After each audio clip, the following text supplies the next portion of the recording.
Marcela, ¿cómo estás? Gracias por venir. No, al contrario. ¿Qué tal? ¿Cómo están? Buenas Te tardes. vamos a pedir que te acerques un Ahí, poquito al micrófono. ¿ahí se Ahí está, escucha? ahora te escuchamos un Ahí poquito está, me mejor. había quedado medio corrida. Había quedado un poco de costado. Así nos escuchamos bien todos, ¿no? Y escuchamos seguramente esta historia interesante. Bueno, primero, una pasión irreductible por la docencia.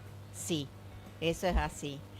Recién te escuchaba en la presentación y, bueno, en principio agradecerte esta invitación y también la consideración en esto de pensar en aquellas personas que formamos parte de una comunidad, en este caso de la ciudad de Pergamino, y que, bueno, que nos identificamos y que podemos unir, digamos, con mucha pasión lo que hacemos y lo que sentimos, y bueno, así ha sido y es, ¿no? En mi caso, con la cuestión docente, con mi tarea docente. Fuiste haciendo como una escalera porque fuiste docente de aula, después inspectora de secundaria y finalmente inspectora de toda el área de educación acá en Pergamino.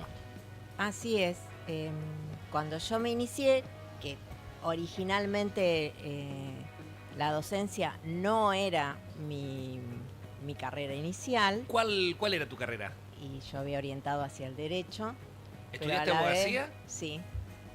Pero a la vez, bueno, eso en determinado momento me ayudó a pensar en qué otro ámbito yo me encontraba, y distintas circunstancias hicieron a que, bueno, me encontrara justamente también estudiando en primer lugar magisterio, y después fui hacia el profesorado de historia, y después fui avanzando con algunas licenciaturas. Y luego cuando se dio la primera llegada, digamos, al campo laboral, lo fui haciendo desde los lugares, digamos, vamos a llamar de base, ¿no? Claro, maestra, es que preceptora. justamente la historia es la historia del derecho. O sea, la autodeterminación de lo que significó la primera junta, si querés retrocediendo a lo que fue la evolución de los derechos en Gran Bretaña, con la Carta Magna, con el Bill of Rights, con el Agreement. Bueno, todo eso la historia está relacionada justamente con eso, con las luchas para ir adquiriendo derechos de distintos pueblos, los cambios en las relaciones de poder. Esa es la historia grande. Después tenemos la historia chica, pero la grande es esa. Sí, es una historia grande que inevitablemente tiene que nutrirse de las historias pequeñas. Y ahí viene otra cuestión, digamos, de lo histórico, ¿no? Esto de que a veces hacemos o pensamos, ya no tanto, ¿no? Pero bueno, igualmente a veces caemos en una historia muy institucional que nos aleja de lo social, de una historia social, de una historia de digamos, que tiene no siempre los protagonistas de primera fila, sino esos que a veces decimos, bueno, hay una segunda fila, ¿no? Que está integrada por todos aquellos y aquellos que no hubieran hecho posible esa primera fila. Totalmente. Entonces, bueno. Si uno se pone a pensar, no hubiera existido. La Revolución Francesa no se reduce solamente a la toma de la Bastilla, sino a toda la gente que fue cambiando de pensamiento. Tal cual. Lo que pasó después en Estados Unidos, lo mismo. Bueno, había pasado antes en realidad en Estados Unidos. Que fue cambiando de pensamiento, y que en su cotidiano, qué le significaba eso y qué significó en los años cercanos y qué nos significa hoy día, ¿no? Porque ese también es un desafío de todo lo histórico, que siempre recuerdo, y a veces lo converso con mis alumnos. En algún momento se promocionaba una colección, no sé si se pueden decir, pero sí, eran creo que salían semanalmente o quincenal, no sé, unas enciclopedias de Clarín. Sí. Entonces la publicidad era así, la maestra presentando decía historia, e inmediatamente todos los chicos caían dormidos en el banco. Bueno, esa es de pronto esa es una imagen. O sea, en general las distintas materias, las distintas disciplinas, pero lo histórico, como lo asociás en una reducción al pasado, algo que ya pasó, ahí tenés un camino a andar interesante para decir, bueno, eso, ¿qué tiene que ver con el hoy y qué va a tener que ver con el mañana? Más Todo. Inmediato y con el mañana, si queremos, más lejano.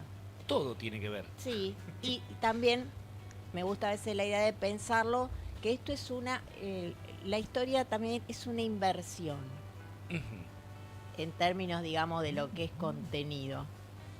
A veces nos sucede, sobre todo hablo más del nivel secundario, ¿no? Que es el que siempre me ha convocado más. No es algo que uno diga, ay, sí, estoy esperando aprender la historia. Pero en el paso del tiempo, y tengo, si yo lo pienso, me voy a encontrar, o sea, vienen a mí palabras de que me reencuentro con alumnas y alumnos me dicen, ay, ¿sabes que me acuerdo de tal, qué sé yo, de tal cosa, de tal tema, de tal clase, de tal libro? Cuando vos decís, mira lo que me está diciendo. Y para vos eso es una especie de devolución de Sí, lo que vos dejaste para en el mí aula. es eso de decir, bueno, ves cuando yo digo, esto es una inversión, no es ahora, al otro día, en el momento. Es a largo plazo o a largo mediano. plazo. O de pronto, ¿qué estás estudiando? ¿Qué estás trabajando? ¿Qué estás haciendo? Y derivas que vos decís, no se me hubiera ocurrido. Y realmente es para celebrarlo, porque también son potenciales que se involucran de otra manera, ¿no? Es decir, que ese tránsito del derecho a la docencia, al profesorado, te dejó satisfacciones. Sí, o sea, sí, no sí. te arrepentiste nunca. No. Porque además fuiste creciendo en la carrera docente. Bueno, en determinado momento de la carrera, digamos, del aula, también me daba inquietud, bueno, ¿qué otras cosas más sucedían? ¿Desde qué otro lugar se trabajaba en las escuelas? Y esa mirada a mí me la dio una tarea que es muy importante, que fue la de preceptora. Porque la tarea de preceptor es eso, es un comunicante con los estudiantes, con la familia, con el resto de los docentes, con los directivos, con el que llega a la escuela. Bueno, y entonces a mí desde esa mirada, bueno, a ver, ¿qué más pasa acá? ¿Qué más, desde qué otro lugar podemos trabajar? Bueno, así me fui presentando a las pruebas de selección, que digamos son los mecanismos que tenemos para acceder a los cargos directivos. Ahí fue en el momento que se produjo una reforma en el nivel secundario, que íbamos de la EGB a la SB y después a la secundaria, que pasó a ser un nivel Polimodal era. Original, o sea, en algún momento fue polimodal. Las reformas del 94. 94, claro. Ahí se habían dado unos cambios importantes que habían transformado los últimos años de la secundaria, que no era obligatoria, en polimodal. Bueno, luego vino toda esta otra gran reforma importante que llevó el nivel a la obligatoriedad, ¿no? Una obligatoriedad que garantice la finalización. Y tenemos entonces los 6 años y volvieron los 6 años de secundaria. Y volvieron los 6. En el caso de la provincia, hay otras de Buenos Aires, hay otras provincias que siguieron conservando los 7 de primaria y los 5 de secundaria. Bueno, y luego de eso vino la inquietud también por la inspección. Una vez me acuerdo que una alumna, cuando yo les dije que bueno, que no iba a estar más en el curso porque iba a trabajar desde otro lugar, me dijo, vas a hacer eso que cuando llega, dice, son esas señoras que cuando llegan a la escuela todos se apuran y corren. Claro, sí, de golpe, uy, llegó la inspectora. En la mirada de la chica y los chicos, decís, bueno, ¿por qué no es lo mismo que hacemos siempre? ¿Por qué por ahí hay que...? Bueno, y ahí fueron todas instancias de aprendizaje. He tenido siempre, no sé si llamarlo suerte, porque... pero bueno, las buenas oportunidades de trabajar con otras personas de las que pude aprender mucho, de que han sido muy generosas en su tarea para los que íbamos llegando, generosas y también exigentes.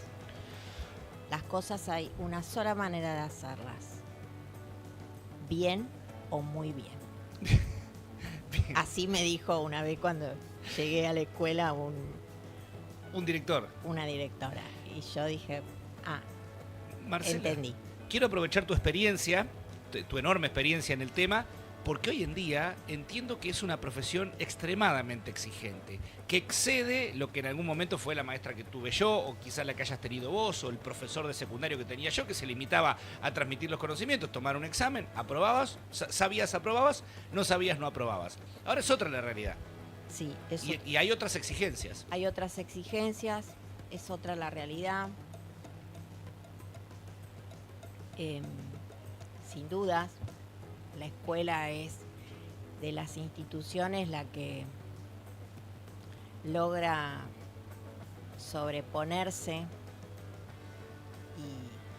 y seguir, ¿no?, en todas las cuestiones que se presentan. Siempre es una institución que está muy presente,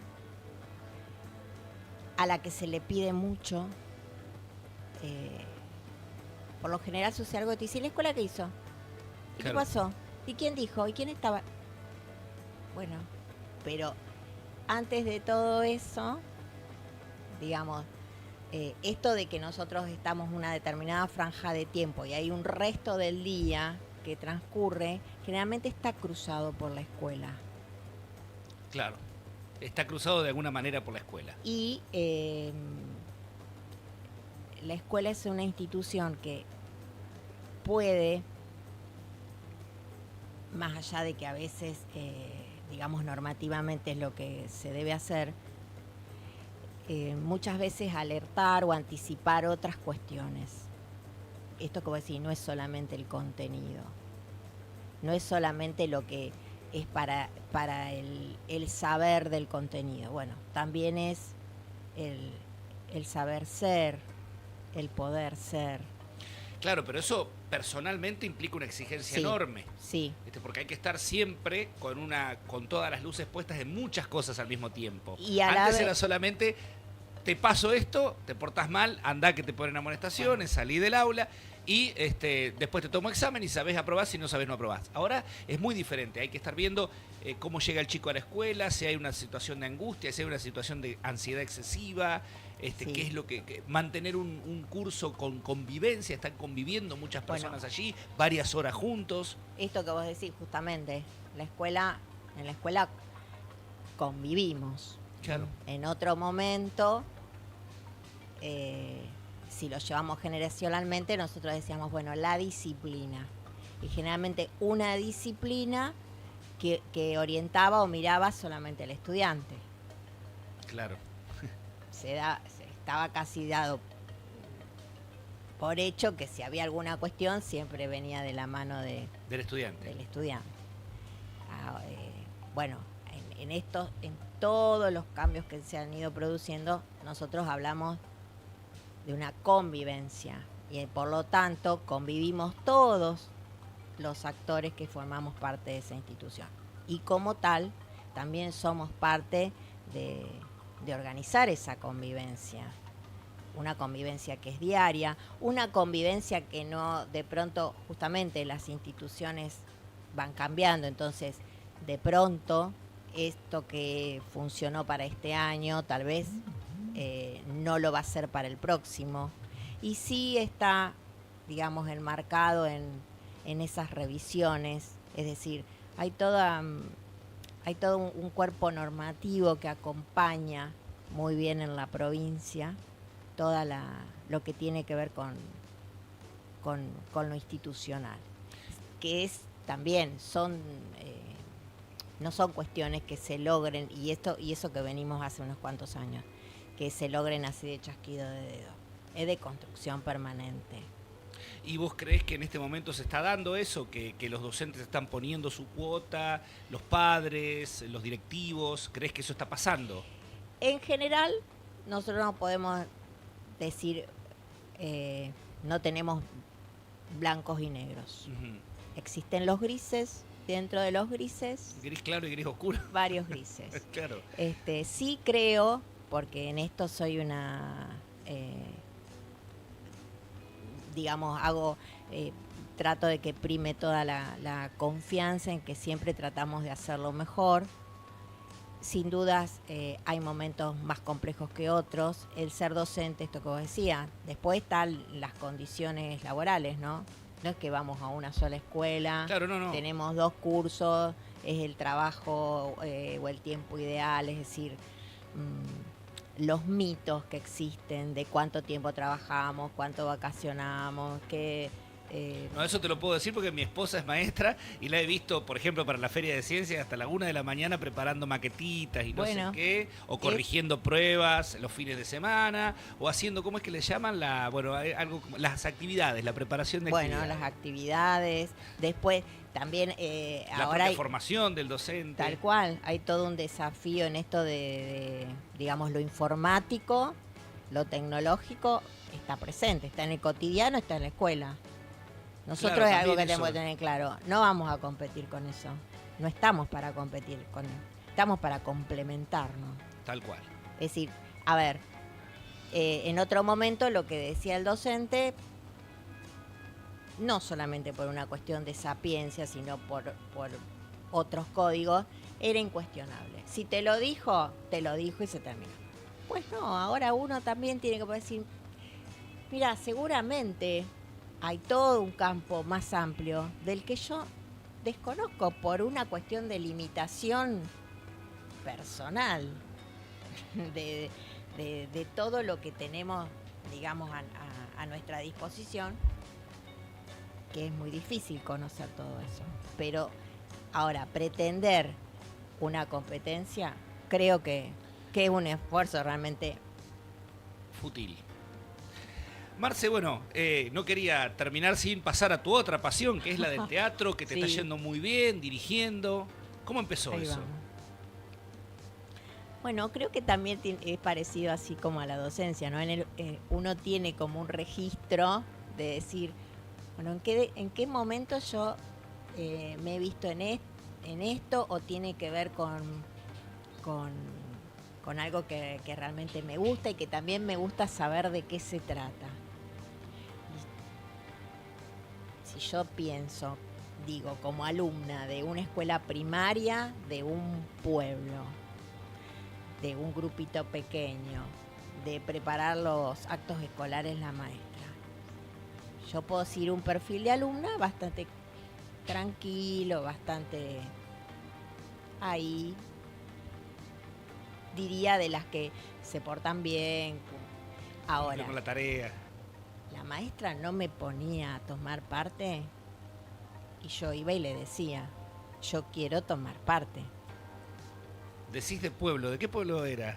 Yo fui a la escuela, el primer grado fui a una escuela rural, la escuela 28, San Jacinto del Partido de Rojas. Y de segundo en adelante a la escuela número 2 de Carabelas. Carabelas. Partido de Rojas, Precioso, pues bueno. sí.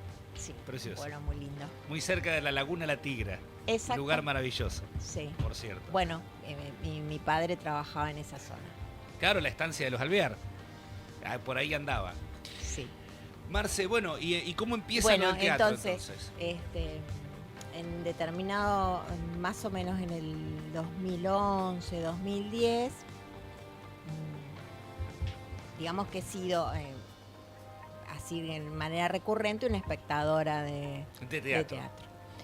Pero bueno, más o menos para esa época y porque también conocía a algunos de los que ya se habían iniciado en el camino de la dirección y de la actuación. Bueno, comencé con los teatros, con los talleres en Florentino. Y de ahí en adelante fue Sí. seguir permanentemente. Y después de ahí hacíamos los 3 años de taller y después existía la posibilidad de que continuáramos con alguna obra, de que formáramos algún otro grupo, de que nos fuéramos comunicando entre los que nos conocemos o entre los que no nos conocemos. Bueno, después en una obra, Luis Furlano me invita para hacer la asistencia de dirección, una obra que el personaje lo hizo Gustavo Bebacqua, y desde ese momento, así como me había inquietado en la escuela qué otra cosa más pasaba en ese mundo, bueno, fui también esto de la actuación, de la dirección. Me gusta mucho todo lo que es la narración oral, que ahí también he hecho algunos talleres. Es dentro de lo que es la actividad una disciplina muy linda, la palabra. La palabra, nada menos, ¿no? Para poder transmitir y comunicar. Sí. Comunicarnos. Marce, ahora están con un trabajo muy importante, Un ataúd para dos. Ahora estamos trabajando en esta obra que se llama...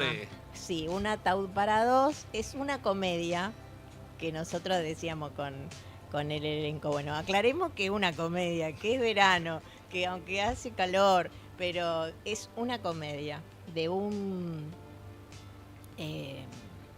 español, no sé, ahora no recuerdo si francés, español, francés, se llama Jean-Pierre Martínez. La obra llegó a manos de uno de los actores que están en el elenco. Bueno, se entusiasmaron y se acercaron para poder trabajarla.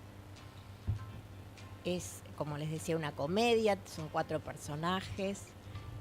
Dirigida por vos la comedia. Sí, estoy haciendo una nueva experiencia de dirección. El estreno va a ser este domingo 9 de febrero a las 20:30 en esa sala tan querida que es la sala de Habemos Teatro. En ¿Tiene calle magia Jujuy, esa sala? 227, sí. ¿Tiene magia esa sala? Sí, sí. Hay tanta pasión. Estuvo Neme, Sí. Aquí estuvo Neme invitado, bueno. Y él contó cómo nació y cómo se mudaron después. En qué circunstancias. Así que Sí. Es verdad. Y bueno, trabajando y seguramente con muchas expectativas para lo que va a ser este domingo. Sí, con muchas expectativas.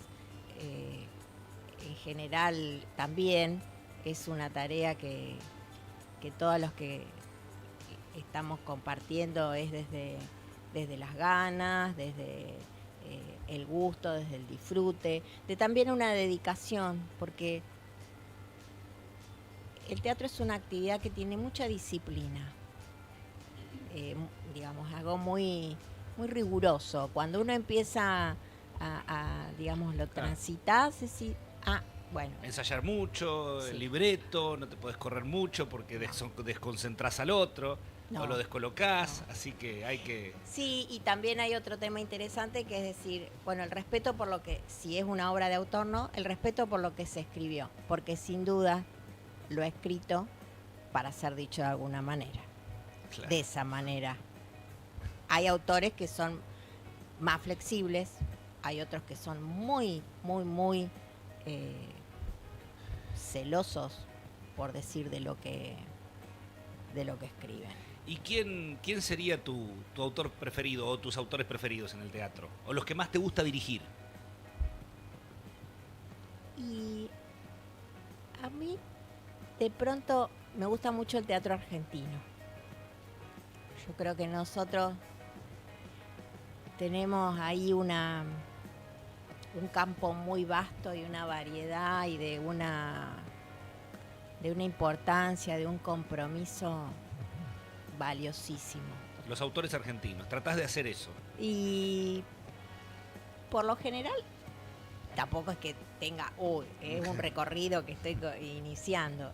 Y también se juega mucho el decir, bueno, la obra y el momento en el que estamos trabajando de pronto esa obra. A veces me pasa también con las películas, y vuelvo a la escuela, cuando trabajo así con los chicos, digo, bueno, ¿qué historia cuenta esta película?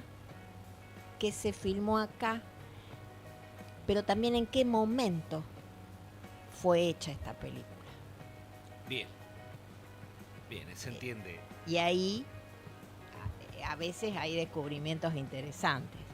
O por qué fue en este momento y su recorrido fue corto. Marcela, entonces recordanos día, hora y lugar. 9 de febrero. Domingo, para, digamos, terminar el fin de semana y prepararse para empezar la semana. Un lindo horario de verano, 20-30 horas. Vamos a estar los domingos de febrero, sí. Que va a estar más fresco, va a estar. La sala es climatizada, eso ves. Hay que decirlo, sala climatizada. Sí, me había olvidado, y un dato muy importante, el elenco lo integran Carlos Lacho Aguilá, Noelia Ortiz, Carlos Servidea, Susana Laborda. Las fotos las hizo Laura Riera y todo lo que tiene que ver con el diseño de comunicación, Gustavo de Bacua. Dijimos, la sala sabemos, y bueno, resta que nos acompañe el público. Marcela, hacía rato que quería entrevistarte, que nos contaras tu historia. Gracias por tu presencia aquí en Vivo, diarionúcleo.com. Gracias a ustedes. Si lo deseas, puedes retirarte, y si no, te quedás a escuchar la próxima entrevista. Cómo no.